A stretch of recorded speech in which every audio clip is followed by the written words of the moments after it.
Bonjour à tous et bienvenue dans les vestiaires charentais. Ce ne sont plus les vestiaires de Chanzy. Et nous sommes maintenant orientés vers une émission qui sera une émission un petit peu moins fréquente. Avant, on faisait une émission systématiquement avant les matchs à la maison. Là, on va se déplacer à l'initiative de notre directeur général Antoine Roger. Nous allons aller à la rencontre des gens qui font le rugby, à la rencontre des Charentais qui aiment le SA15 et surtout à la rencontre du ballon ovale tout au long de ces émissions. Peut-être que la prochaine fois nous serons à Barbezieux, peut-être que nous serons un jour à La Rochefoucauld. De toute façon, nous allons nous déplacer dans le département puisque notre émission, c'est les vestiaires des Charentes. Pour animer l'émission, bien sûr, mon acolyte Hugo Rive, on ne change pas une équipe qui gagne. À la réalisation, ce sera Mathias Grondin.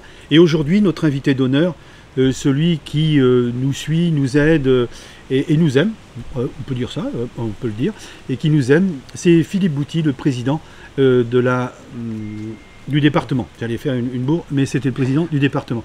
Philippe, bienvenue au sein de cette petite émission. Une émission, un détail quand même Philippe, c'est que c'est une émission qui sera diffusée ce soir à 18 h, mais que nous enregistrons parce qu'on avait peur que la qualité justement de la retransmission sera moindre, donc on va enregistrer puis on passera ce soir à 18 h. Merci Philippe de nous accueillir parce qu'on est chez toi là un peu. Un peu plus que chez moi, vous êtes en Charente-Limousine, mais vous êtes à Confolens où j'ai été né, élevé, entrepris et où je me suis aussi lancé en politique à Confolens, donc bienvenue et merci au SA15, merci à son directeur, merci à toute l'équipe. Alors c'est vrai que je vous aime parce que le rugby ça a des valeurs et ça a des valeurs que moi je défends tous les jours, des valeurs sociales et aussi les vraies valeurs du rugby. Je crois qu'on les a démontrées ce matin. On est allé à la rencontre de jeunes à l'IME, à la rencontre de jeunes au centre social et ces valeurs-là, c'est vous qui les portez. Donc on est là bien évidemment pour vous soutenir et moi je suis ravi de vous accueillir ici à Confolens, chez moi, en Charente-Limousine. Alors on est, pour vous dire, il y a des arbres, hein, il y a de l'eau juste derrière. On est à la guinguette chez Marcel, une guinguette qui est située juste en dessous du cinéma, juste après le pont d'ailleurs. C'est un endroit, aujourd'hui on n'a pas de chance, il ne fait pas beau, mais c'est un endroit de convivialité, un endroit de bonheur là aussi. Hein. C'est toujours beau à Confolens, regardez le soleil. Ouais, le soleil se lève et il n'est pas 18 h, mais en bord de Vienne, à Confolens, il fait bon y vivre en tous les cas. Donc je crois que les joueurs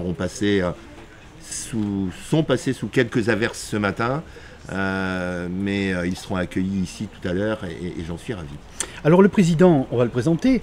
Merci à Antoine d'être avec nous. Antoine, c'était important cette journée. Tu vas revenir un peu plus tard dans l'émission, mais c'était important d'être là aujourd'hui, d'être là sur le territoire de Philippe Bouty. Mais le territoire de Philippe Bouty, il est grand. Et donc on aura l'occasion, je le disais en préambule, de se déplacer. Hein. Oui, c'est la première d'une longue série, puisqu'on a commencé à ma campagne chez nous, chez nos jeunes, voir nos jeunes s'entraîner et partager un moment aussi avec eux. Et là, c'est la premier déplacement ici à Confolens, reçu comme il se doit, et on remercie tout le monde, que ce soit les clubs de Confolens, mais le club de Roumazières et Chabanais, puisqu'aujourd'hui c'est une entente chez les jeunes.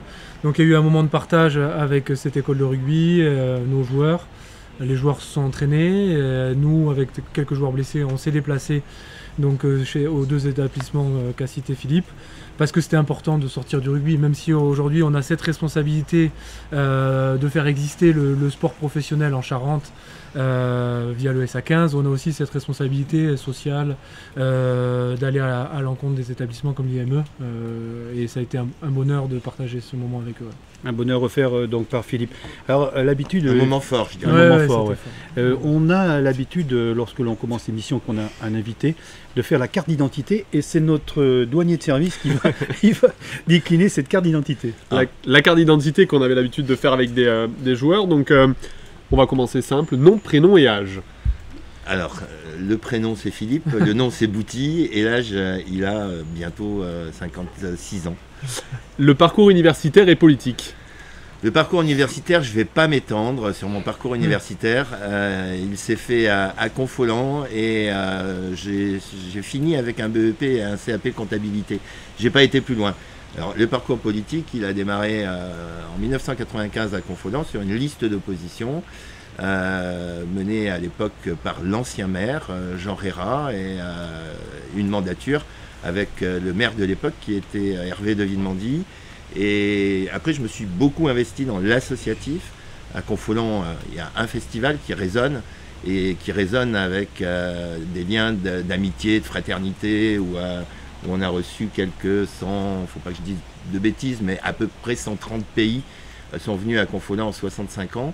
J'ai été président de ce festival, j'ai passé la main et juste derrière, j'ai été élu sur le canton de Confolens-Nord à 3 reprises.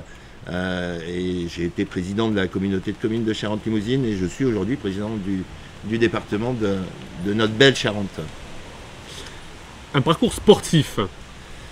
Parcours sportif, je ne vais pas trop m'étendre non plus, ça en ferait rire beaucoup. À une époque, Oui, ça rigole d'ailleurs. Je devais avoir 6 licences, que ce soit au hand, au foot. J'ai même fait un petit passage par le rugby, mais vraiment un tout petit passage. Donc Philippe Bouty n'a pas un grand parcours sportif, mais il aime le sport et les valeurs que porte le sport. Et si on devait dégager une passion qui vous anime? Aujourd'hui, la passion qui m'anime, je crois que je peux dire que c'est le rugby. J'y ai pris goût grâce à vous. Bah ça c'est un bel hommage pour notre ami Antoine Rougier. On va revenir un petit peu justement faire un parallèle avec le rugby. Les rugbyman aujourd'hui, pour jouer dans Pro D2 en top 14, ils sont obligés d'avoir un don physique et un don technique. Pour faire de la politique, il faut un don aussi? Alors je ne sais pas si c'est un don, je crois qu'il y a quelque chose qu'on partage, c'est des valeurs. Alors, la politique, c'est être au plus près des gens et au plus près de leurs préoccupations. Et moi, ce que je me dis tous les matins quand je me lève, c'est qu'on est le dernier rempart social, le département, et on doit accompagner les gens tout au long de leur vie, de la protection maternelle, enfantine, en passant par la protection de l'enfance qui est en danger aujourd'hui et dont les chiffres augmentent, mais en passant par la culture et le sport, parce que la culture et le sport, c'est important dans la vie des jeunes. Mais moi j'ai envie de pousser les valeurs de la jeunesse et ça passe aussi par le sport et ce qu'on a vu aussi ce matin, que ce soit au centre social ou que ce soit à l'IME à Confolens, ça passe aussi par le handicap et j'ai été vraiment touché par la séquence qu'on a eue avec les joueurs qui eux-mêmes ont été touchés. Ouais, c'est vrai que il y aura certainement c'est pas un don la politique. Il y aura certainement des images transmises par notre photographe Mathias Grondin qui fera, je dirais, certainement un reportage sur cette matinée où on a vécu effectivement des moments forts. Philippe, donc on parle de sport, mais un département, à l'échelle du département, il doit falloir par moment faire des choix, il doit falloir par moment trancher, il doit falloir par moment dire non. Est-ce que c'est pas là le côté un petit peu difficile de votre poste ? Bien évidemment que ça fait partie des côtés difficiles parce que la politique aujourd'hui et les collectivités sont confrontées comme sont confrontées les familles au pouvoir d'achat, sont confrontées à des difficultés financières que chacun connaît bien. Il faut faire des choix et il y a des fois des choix qui sont douloureux à faire.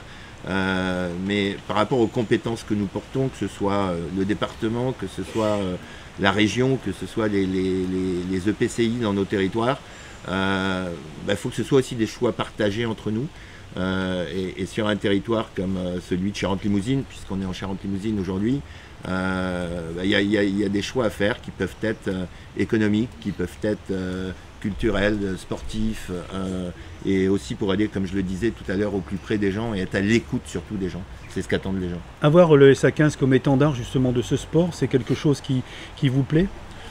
En Charente, on a un seul club aujourd'hui de haut niveau. Alors, faut que je frustre personne. Hein. On a aussi des filles, malheureusement, et les filles du foot à Soyaux qui malheureusement ne sont plus l'étendard du foot féminin. Et ce club mythique qui a été porté pendant des années au plus haut niveau, j'ose espérer qu'un jour on reverra un club sportif féminin en Charente. Que je défends, parce que le sport féminin c'est aussi important. On a les filles du hand, on a les techs à La Rochefoucauld, Chesneuil et La Rochefoucauld, l'entente, mais on a un club sportif de haut niveau qui est le SA15. Et je me bats et j'essaye aussi de donner tous les moyens à ce club pour réussir. Alors quand je dis tous les moyens, politiquement je me bats pour qu'on ait une arène départementale des sports en Charente qui pourra peut-être servir au foot à un moment donné, suivant leur progression, mais qui servira aujourd'hui un club qui en a besoin, qui est le SA15, et un club qui a besoin de se développer. Et quand on parle de développement, on sait aussi, sans refaire l'histoire, comment aujourd'hui La Rochelle a pu se développer en 16 ans et est devenu champion d'Europe. C'est parce que le vœu le plus cher que aujourd'hui pour le SA15, le vœu le plus cher pour le SA15, en tous les cas, c'est un maintien et obtenir de beaux résultats. Et pour obtenir de beaux résultats, je veux saluer quelque chose, je veux saluer la dynamique de ce club entreprise qui suit le SA15 et de l'ensemble de ses partenaires, sans qui rien ne serait possible. Il faut saluer aussi, on lui fait un petit coucou, c'est notre président, qui a un beau prénom d'ailleurs, Didier Pichot, et que l'on salue, hein, qui va certainement regarder ce soir, et qui est quelqu'un qui fait partie de la famille, puisque c'est lui le papa en plus. Donc voilà. On va continuer un petit peu sur Confolens très rapidement, revenir. Confolens a quand même une terre de rugby. Alors j'ai vu tout à l'heure quelqu'un que je connais et qui a disparu, mais parmi le public, non, pas disparu, et on rigole derrière, il est caché. Oui, Monsieur Michelet, qui a été pendant très très longtemps un acteur du rugby charentais, du rugby régional et même du rugby national. Et puis ici, dans cette ville, au bar l'Émeraude, eh bien, il y avait un serveur qui s'appelait Michel Barry, qui a porté pendant de nombreuses années le maillot du SCA. C'est une terre de rugby quand même. Il y a des gens qui sont nés ici, qui ont vécu ce sport à fond. Effectivement, alors, quand on parle des Barry, on parle de Wally, ouais. Mais on peut aussi parler de son frère. Et Jean-Paul Michelet, c'est un peu l'emblème du rugby, comme Guy Longeville, comme Gilbert Germano, et j'en passe, mais ils sont à nos côtés aujourd'hui. Je crois qu'à Confolens, comme à Barbezieux, comme à Chabanais, comme à Roumazières, ces clubs-là doivent aussi avoir une dynamique derrière. Et la dynamique, elle peut être aussi portée par un club de haut niveau que nous avons en Charente. Et le rugby en Charente-Limousine, c'est quelque chose qui résonne bien. Oui, qui résonne bien et on a des clubs qui sont autour, qui vivent bien. On aura l'occasion d'en reparler tout à l'heure dans le cadre des interviews. On va parler un petit peu maintenant avec Antoine justement de cette volonté du SA15, non plus de rester dans son cocon, mais un petit peu de sortir de son confort. Et tu as trouvé avec M. Philippe Bouty un interlocuteur de choix quand même. Oui, je parlais de responsabilité, mais de devoir en fait ce devoir de mettre en lumière aussi les clubs qui portent le territoire, notre territoire qui est la Charente. Parce qu'on sait qu'aujourd'hui ils n'ont pas les mêmes moyens que nous, qui se battent souvent difficilement pour exister, souvent grâce à des bénévoles, et je pense qu'il faut les féliciter du travail accompli chaque semaine, chaque week-end. Donc nous, bien qu'on soit une tête d'affiche, on doit aussi dire voilà, que ce soit par notre école de rugby avec des ententes, avec des allers-retours entre les clubs, entre les joueurs. C'est aussi de dire nous, l'équipe première, comment on peut faire, comment on peut les aider. Et ça, c'était important, c'est ce qu'on a fait aujourd'hui, c'est ce qu'on fera demain. On a cette, je pense que égoïstement on doit le dire aussi, qu'on demande aussi sans cesse les moyens au département, à notre mairie de continuer à exister, mais c'est vrai que le sport professionnel en Charente il existe qu'à travers nous. Des fois c'est un peu dur à porter, mais on veut continuer à grandir, on veut continuer à avoir ce rayonnement national. C'est vrai que je pense que tout le monde en bénéficie. La réalité que le SA15 on en parle, mais on en parle au niveau Canal+, on en parle pendant la Coupe du Monde grâce à des joueurs qui ont fait une belle Coupe du Monde via le Portugal ou le Chili. C'est vrai qu'entendre Soyaux Angoulême régulièrement à la télé ou SA15 Charente, je pense que c'est bon pour notre territoire, c'est porteur. Donc voilà, il faut aussi avoir cette reconnaissance pour le SA15, mais nous à l'inverse c'est aussi donner un peu de notre temps, des joueurs en tout cas, de notre temps de partage et d'échange avec les clubs aux alentours. Philippe, c'est dommage que vous n'ayez pas fait une carrière de rugby parce que je trouve que dans votre relation avec les gens au quotidien, vous avez l'esprit troisième mi-temps et vous avez l'esprit de fraternité. Je voulais vous le dire puisque quand on vous rencontre, nous qui sommes... Généralement, on ne se vous voit pas, on se tutoie. Ouais, voilà. Donc je voulais te dire, Philippe, quand on te rencontre, on a beaucoup de plaisir à aller vers toi parce que systématiquement, tu nous accueilles avec le sourire et c'est quelque chose qui nous a marqué et sachant qu'on venait ici nous, l'équipe, avec Mathias, avec Hugo, on était très très heureux de se déplacer chez toi, surtout dans ce cadre magnifique où là, allez, on se croirait à Koh-Lanta. Il manque plus que, comment dirais-je, les présentateurs. Simplement, on va continuer l'émission puisqu'on attendait dans le déroulé de notre émission Alex Ruiz qui était pris, puisqu'il y avait le terrain qui était mis à disposition par le club de Confolens. On a assisté, Philippe, tout à l'heure à une petite répétition, un peu, ça va vite et ça crie beaucoup quand même. J'ai jamais assisté à un entraînement et c'est vrai que ça va vite, ça crie beaucoup. Ça crie dans toutes les langues d'ailleurs. Et à Confolens, ça résonne parce qu'au mois d'août, on parle 15, 16 ou au moins 5 langues internationales, mais on voit plusieurs nationalités. Et là, sur le terrain de Confolens, d'entendre parler toutes ces langues-là, ça a aussi une consonance particulière.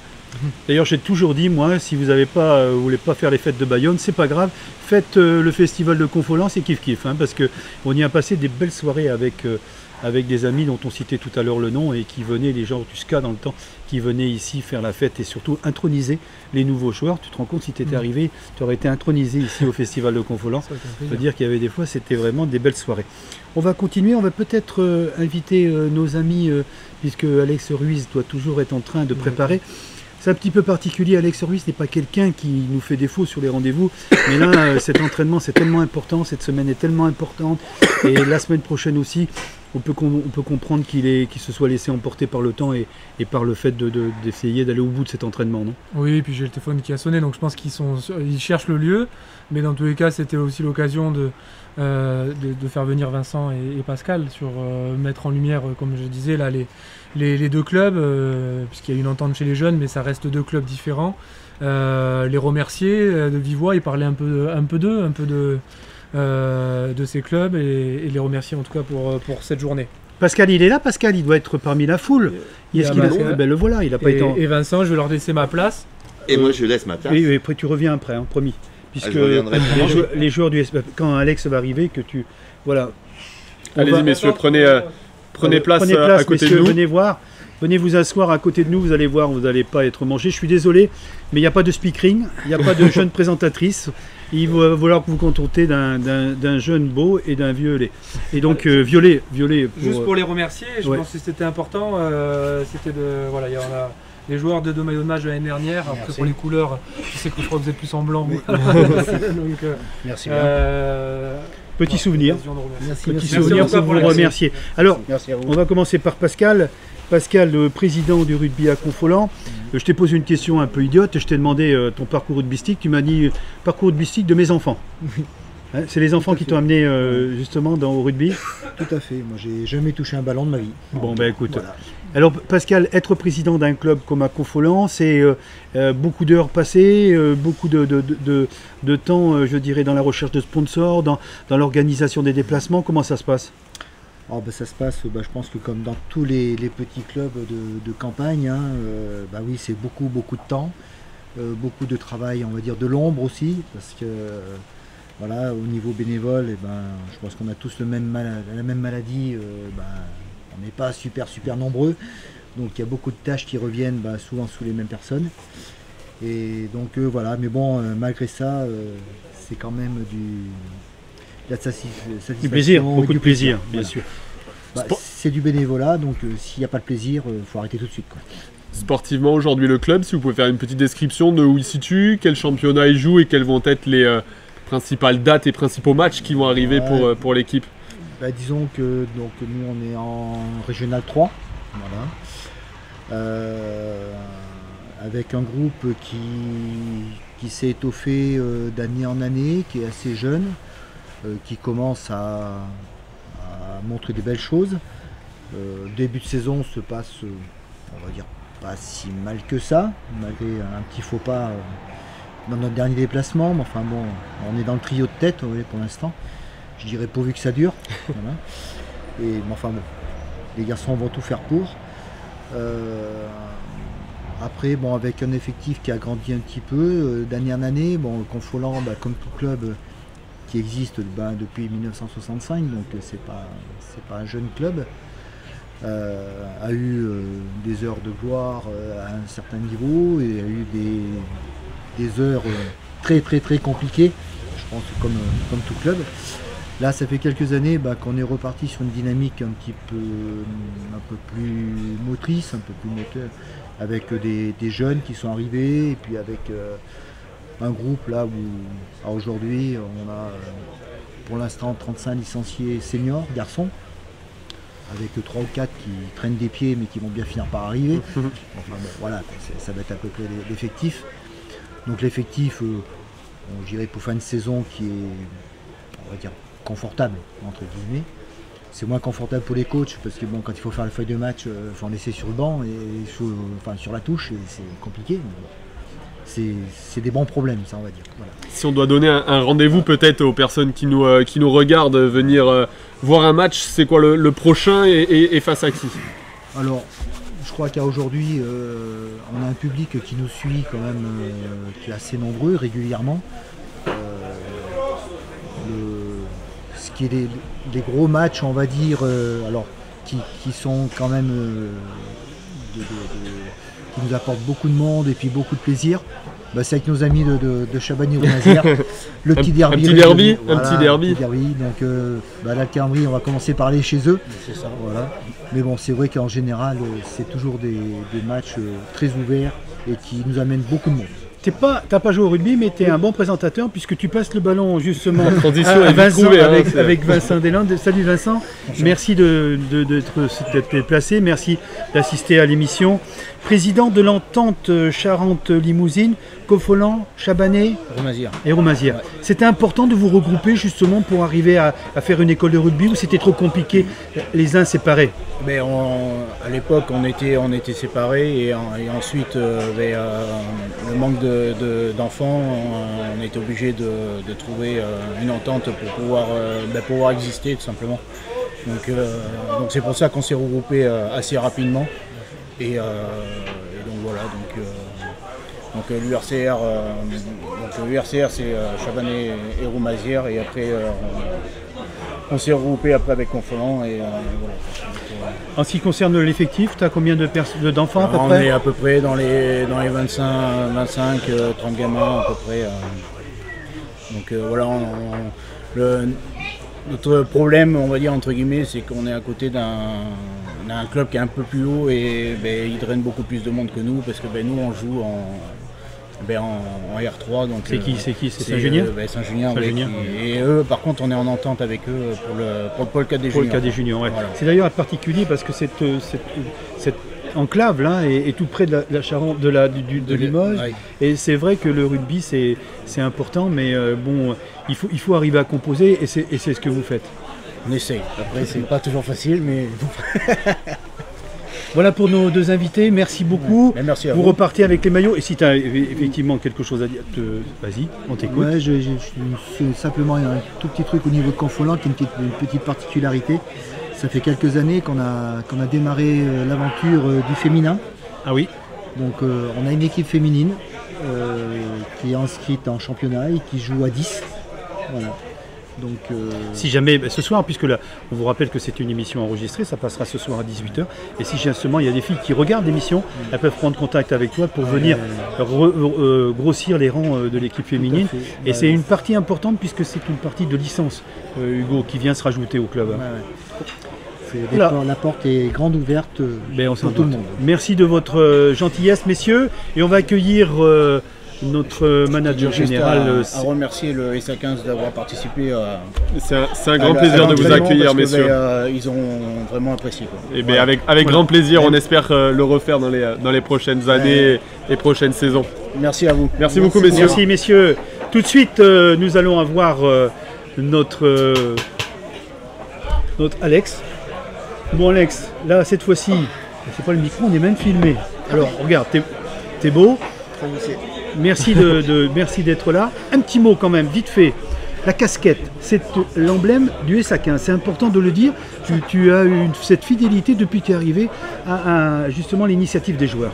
En fait, c'est la casquette c'est l'association des anciens joueurs dont Guillaume Laforgue fait partie, qui a créé ça quand ils ont vécu des bonnes saisons sur le SA15. du coup, c'est les akabassés, c'est la traduction de ce mot-là, c'est un petit peu la résistance à la difficulté, aux épreuves. Et du coup, quand Guillaume m'a présenté la traduction de ce mot-là, je pensais que c'était important parce que j'estime que je fais partie de cette catégorie de personnes-là qui est revanchard d'eux. Et de ce fait-là, j'avais l'opportunité de mettre cette casquette et puisque c'est un cadeau de Guillaume Laforgue et que c'est la première fois qu'il me fait un cadeau, donc tu le portes. Alex, merci de répondre à notre invitation. On a cité tout à l'heure et on disait que c'était très important, mais toi tu le sais. Parce que je sais d'où tu viens d'un pays de rugby. C'est important qu'un club leader comme le SA15 ne reste pas dans sa zone de confort, qu'il sorte à la rencontre des gens. On le voit, des gens sont venus, les enfants ce matin avec l'école de rugby. C'est des choses que toi tu aimes et que d'ailleurs, on ne le sait pas assez, le rugby pour toi n'a pas commencé le jour où tu es devenu arbitre international, il a commencé bien avant, même si tu es tout jeune, parce que je viens d'avoir sur ma feuille ton âge. 36 ans, t'es un gamin, t'as même pas l'âge de mes enfants. Ouais, bon. Oui, j'ai que 36 ans et j'espère que 36 ans c'est pas être vieux. Non, je suis jeune, ça c'est vrai, j'ai le sentiment d'être jeune. Pour revenir à cette notion de parcours et pourquoi aujourd'hui notre présence sur le territoire. Je suis un grand ferveur du rugby amateur puisque je me suis construit comme ça. J'ai commencé tout petit comme tout le monde à l'école de rugby de mon petit village à Port-Tirane et que je pars d'un principe où pour aller à un endroit on n'oublie jamais d'où tu viens et je crois que cette notion de territoire d'appartenance elle n'a pas été assez forte dans ma jeunesse. Je n'ai pas senti à une époque arriérée dans les années 90 le territoire ou le club de Béziers est assez présent et donc je me suis dit que pour que ça puisse se dérouler de cette manière-là, et c'est ce que j'avais proposé aussi à mon arrivée, c'est que pour qu'on puisse développer le territoire et aller chercher soit des partenaires ou soit bien le public, parce qu'on a besoin d'avoir un territoire fort, il faut que nous, en premier, avant d'aller les chercher, on soit d'abord proche d'eux et se déplacer auprès d'eux. Et donc, voilà, la volonté qu'on soit présent, on a commencé cette volonté de se déplacer sur le territoire par chez nous, par notre école de rugby, il y a 3 semaines. Et aujourd'hui, notre volonté, c'était d'aller au plus loin possible de notre territoire pour s'en rapprocher doucement et continuer quotidiennement de nous rapprocher des clubs amateurs qui sont aujourd'hui le fervent distributeur des joueurs professionnels. Ça perturbe pas trop ton entraînement lorsque tu te déplaces comme ça ou tu t'adaptes? C'est quelque chose, tu t'adaptes en 10 minutes et ça y est, tu avais trouvé tes marques et tes repères sur le terrain. Alors un carré rectangle vert c'est le même tout le temps. Aujourd'hui la seule chose qu'il a fallu qu'on adapte c'est 2 paramètres. La première c'est qu'on n'avait pas les salles de musculation, donc il a fallu que les préparants anticipent leur salle de muscu avant de se déplacer ce matin. Donc ça il faut qu'on l'anticipe au quotidien puisque la séance de muscu elle est journalière, elle est complémentaire à la notion de rugby et donc bien évidemment qu'il fallait que les prépa l'anticipent, donc ça c'est quand même un critère d'anticipation. Et le deuxième c'est que hier, sur notre réunion quotidienne de préparation d'entraînement, on a consacré une demi-heure de plus à savoir le matériel qu'on devait prendre pour se déplacer. Donc franchement non. Peut-être pas qu'on te le propose toutes les semaines quand même, si? Non, toutes les semaines ça serait un peu embêtant. Mais franchement, s'il fallait le faire, je le ferais. Il faut, comme je le dis souvent, nos joueurs ne travaillent pas en 3-8, ils ne vont pas à l'usine le matin. Pour la 90% de l'effectif, la vraie vie, entre guillemets, ils ne la connaissent pas. Ils ne savent pas ce que c'est se réveiller le matin et aller à la vraie vie. Eux, ils vivent de leur passion quotidienne et c'est quand même un privilège aujourd'hui. Oui, alors on va revenir un petit peu donc, sur cette préparation. Et il reste un dernier bloc parce qu'on ne peut pas faire autrement que d'en parler. Les gens ce soir qui vont regarder l'émission, bien évidemment, attendent ce genre de questions. Il reste un prochain bloc qui arrive. Un dernier pour moi, c'était... Non, dis pas ça, plus de ça. Aujourd'hui, tu m'as fait un grand plaisir. Non pas à moi personnellement, mais à toi aussi. J'ai vu que ton fiston était là et ce fiston, on a une relation qui est sympa parce qu'il aime bien venir ici et toujours il a le plaisir. Alors ne dis pas ça parce que moi ça me trouve. Donc on va revenir, là, tu m'as déstabilisé. J'aurai l'occasion de te punir. Philippe Boutier est revenu à la table avec nous. Philippe, c'est le président du département. Philippe, tu es le fil rouge un peu. Si tu avais une question à poser, on était parti sur le bloc, mais on est passé à autre chose. Et si tu avais une question à poser justement à Alex. Eh ben, une question purement technique, comment on fait aujourd'hui avec autant de monde à l'infirmerie et comment on tient surtout sur les matchs à venir on est en début de saison et la saison est longue et on a eu des frissons d'autres années, mais comment on tient avec autant de monde à l'infirmerie? Alors la première des choses, c'est comment on tient.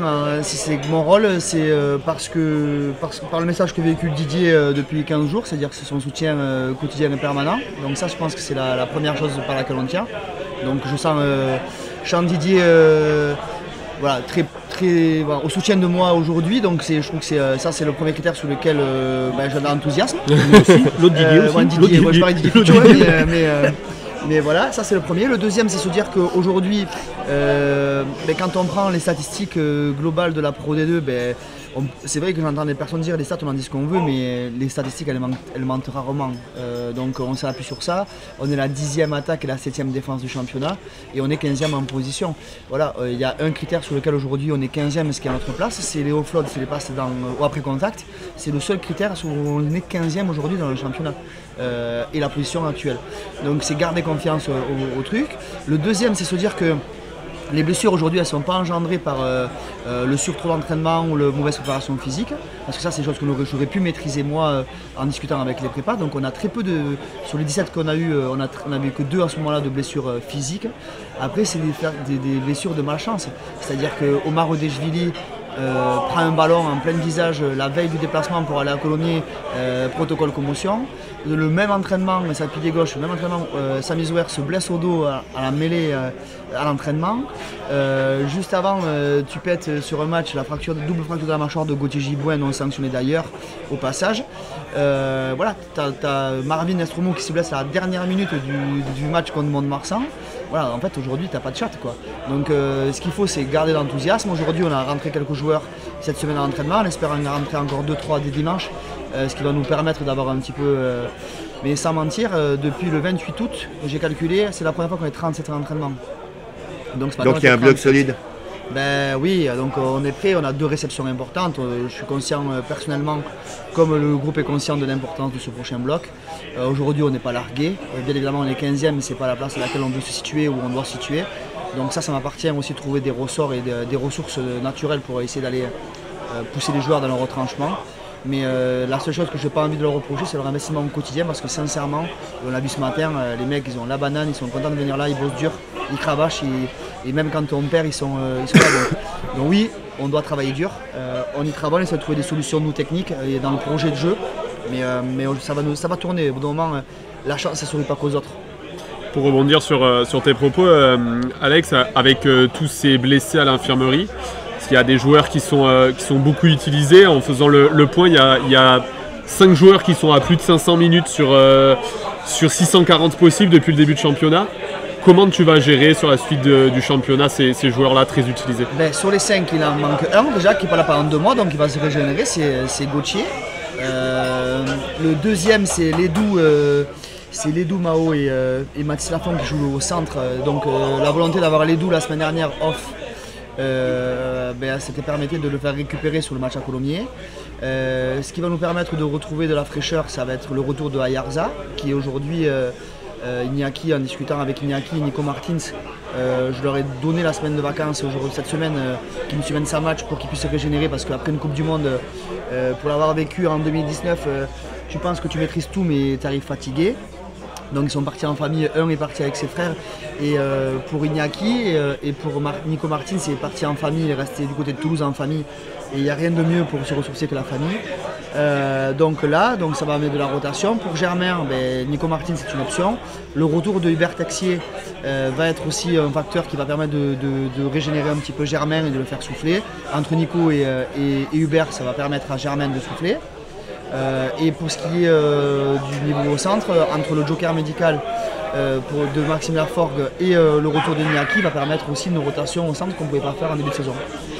Voilà pour ce qui est du programme, voilà pour ce qui est de, je dirais, de la prochaine séance, comme l'a dit. On est tous derrière toi, on sait que tu as de l'énergie à revendre. Je voulais juste te poser une question, une dernière, qui va lui amener le sourire, je l'espère. Quelle est la différence entre un raseteur et un... Alors je l'avais marqué sur ma feuille, mais elle est partie.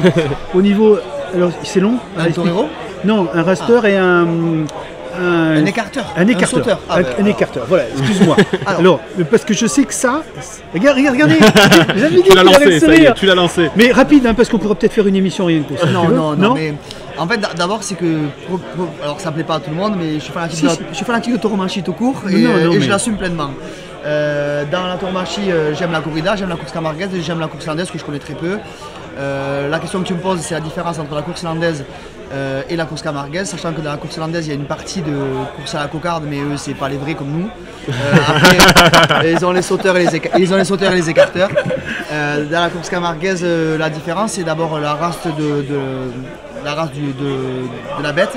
Nous, c'est un taureau Camargue, c'est un taureau qui est né en Camargue, alors que eux, c'est des taureaux de race ou de vache espagnole.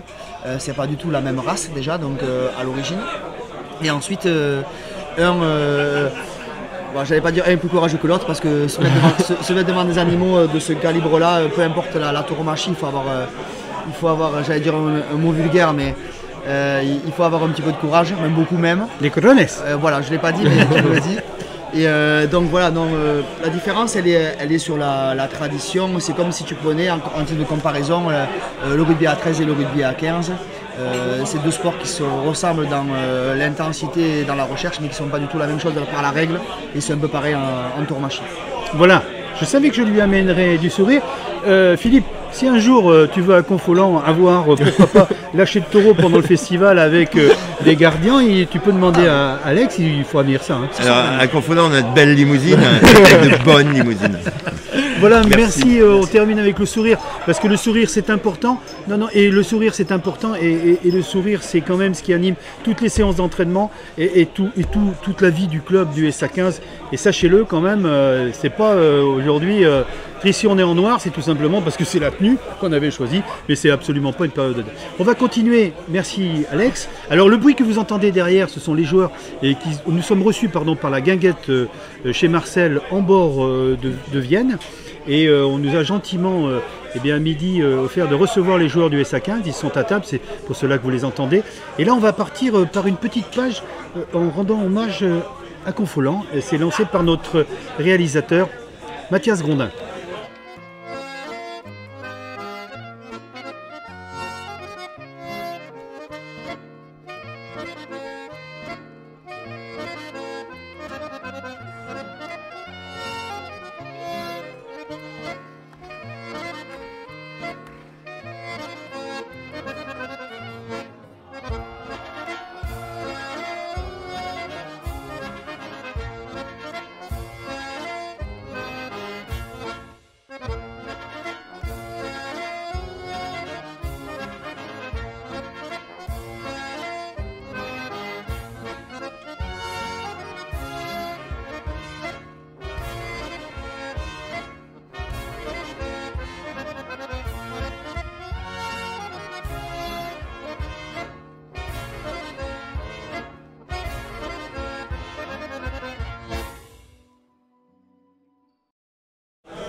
Et on y retourne comme il a dit. Regardez comme c'est beau.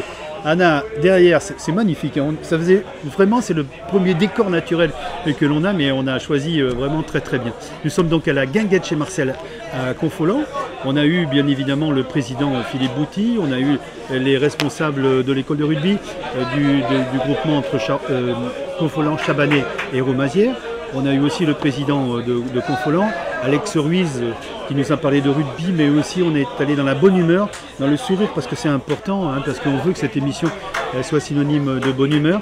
Et puis là, on va parler de classement maintenant, et de matchs à venir avec l'affiche des matchs, hein, c'est ça? Un petit point, oui, sur le classement. Alex Ruiz nous a parlé des statistiques, mais voilà, à savoir où se situe le SA15 dans ce championnat, donc à cette 15e place, avec notamment 10 points. Un côté positif, c'est ces 4 bonus défensifs, ramenés de certains matchs, et notamment des plus compliqués à l'extérieur. Et puis on aura un prochain match la semaine prochaine maintenant face à Nevers qui sera à 19h30 le vendredi. C'est la fin de la Coupe du Monde, donc on reprend Oui, il n'y a pas de match ce week-end. les horaires habituels du jeudi et du vendredi à 19h30. Et puis ensuite, le SA15 se déplacera du côté de Brive. Et j'en profite pour dire qu'un bus est organisé par nos associations de supporters. Donc si vous êtes intéressé pour aller voir nos voisins du Limousin à Brive, eh bien vous pouvez vous inscrire pour le déplacement. Voilà. Ça Allez, va, All Blacks. on va aller All Blacks, ouais, c'est Jacob Botica qui est derrière. Voilà, on voulait terminer cette émission, cette première émission hors de notre vestiaire, hors de notre stade de Chanzy, puisque nous sommes aujourd'hui à Confolens, en mettant en fond, puisqu'on a eu la Vienne et on a eu les Armes, mais quoi de plus naturel que de terminer avec... alors on a à la fois un Anglais, on a aussi un Irlandais, levez la main, un Irlandais, un Anglais, on a un Néo-Z, un autre Néo-Z, et puis un joueur du Congo, mais qui est bien évidemment, chez nous c'est Kitanga, mon copain Kitanga. Voilà, on voulait terminer cette émission avec votre présence, messieurs. Merci beaucoup, merci de nous avoir... regardez, puisque c'est maintenant, là, puisque ça va être à 18h, un peu compliqué, mais on va s'habituer à ça. Et on vous dit une prochaine fois. Messieurs, bon appétit, puis plein de bonnes choses, et puis merci d'être venus derrière nous. Et allez, All Blacks. Allez, voilà. Voilà. Donc ça, c'est Jacob qui faisait un petit signe pour demain, pour samedi, pour la finale, avec tous les joueurs. Merci à vous, messieurs. Merci à toi Hugo, ça faisait plaisir de se retrouver. Un grand plaisir, et puis on va se retrouver prochainement. Alors on ne sait pas encore la destination, puisque maintenant on parle en destination. Apparemment, d'après notre réalisateur, il se proposerait d'aller faire une émission en Nouvelle-Zélande si la Nouvelle-Zélande gagne la Coupe du Monde, ou en Afrique du Sud. Je sais pas s'il aura le budget. Mais c'est avec grand plaisir. C'est avec grand plaisir que je t'accompagnerai là-bas. Écoute, en attendant, on vous remercie bien évidemment de suivre. On va perfectionner un petit peu cette émission, puisqu'on est nous aussi sortis de notre zone de confort qui était les vestiaires de Chanzy. On va essayer de l'améliorer, on va essayer de faire des choses différentes. On a essayé de vous offrir bien évidemment ce rendez-vous.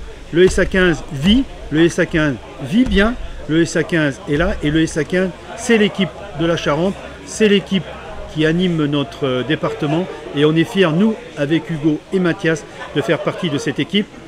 Bonne soirée à tous, et puis rendez-vous de toute façon le 3 pour la venue de Nevers.